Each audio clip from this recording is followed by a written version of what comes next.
Syria के मौजूदा घटनाक्रम को देखते हुए संयुक्त राष्ट्र सुरक्षा परिषद यानी कि यूएनएससी ने आज एक इमरजेंसी बैठक बुलाई है और ये बैठक आज कुछ देर बाद शुरू हो जाएगी। आपको बता दें कि सीरियाई विद्रोहियों ने रविवार को सीरिया की राजधानी दमिश्क पर अपना कब्जा जमा लिया और इसी के साथ वहां असद परिवार का 50 साल लंबा शासन खत्म हो गया। राष्ट्रपति के तौर पे बशर अल असद का 24 साल लंबा शासन वहां खत्म हुआ और सीरिया के सबसे शक्तिशाली विद्रोही समूह हयात तहरीर अल शाम यानी कि HTS के नेतृत्व में विद्रोही रविवार को राजधानी शहर में घुस गए।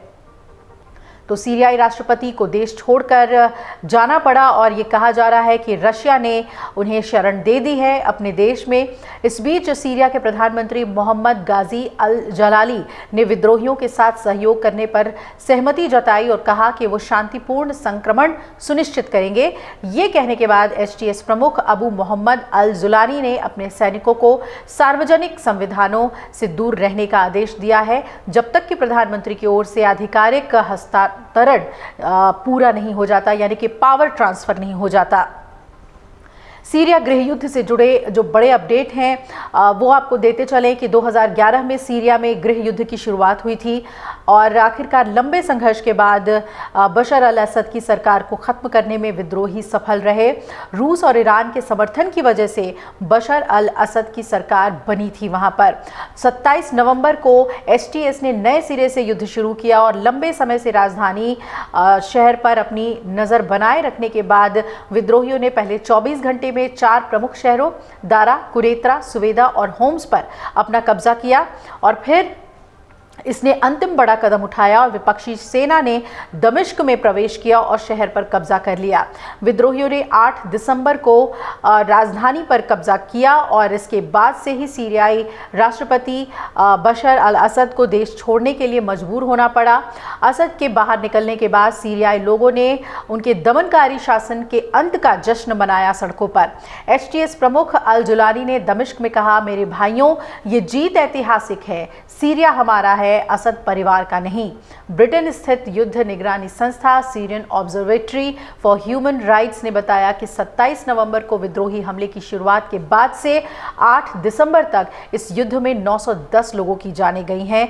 मरने वालों में 138 नागरिक हैं, 380 सीरियाई सैनिक और सहयोगी लड़ाके भी हैं, साथ ही 392 विद्रोही भी शामिल हैं। कई देशों ने सीरिया में नियंत्रण में बदलाव का स्वागत किया है। जर्मन चांसलर ओलाफ स्कोल्ज ने कहा कि असद के शासन का अंत अच्छी खबर है। अब जो मायने रखता है वो ये है कि सीरिया में कानून और व्यवस्था जल्द से जल्द बहाल की जाए।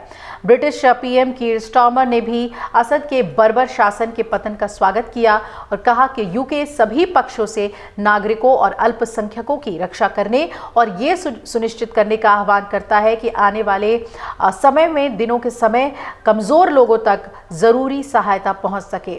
संयुक्त राज्य अमेरिका में राष्ट्रपति डोनाल्ड ट्रंप ने शनिवार को ही स्पष्ट कर दिया था कि अमेरिका को सीरिया में युद्ध से कोई लेना देना नहीं होना चाहिए और उन्होंने ये भी कहा था कि ये हमारी लड़ाई है ही नहीं। हालांकि राष्ट्रपति जो बाइडेन ने असद के पतन की सराहना की और इसे न्याय का मौलिक कार्य बताया। उन्होंने ये भी कहा कि सीरियाई लोगों के लिए अपने राष्ट्र के पुनर्निर्माण का ये एक ऐतिहासिक अवसर था। असद के पतन पर जश्न जारी रहने के दौरान रूस से मिली रिपोर्ट्स में कहा गया है कि मॉस्को ने बशर अल असद और उनके परिवार को शरण दे दी है और तास समाचार एजेंसी ने क्रेमलिन के एक सूत्र का हवाला देते हुए बताया कि ये निर्णय मानवीय विचारों से प्रेरित होकर लिया गया है। अगर आप ये वीडियो YouTube पर देख रहे हैं तो हमारे चैनल को सब्सक्राइब कर बेल आइकन दबाएं और Facebook पर देख रहे हैं तो हमारे पेज को लाइक करें। 8 मिलियन प्लस सब्सक्राइबर, आपके इस भरोसे के लिए बहुत धन्यवाद।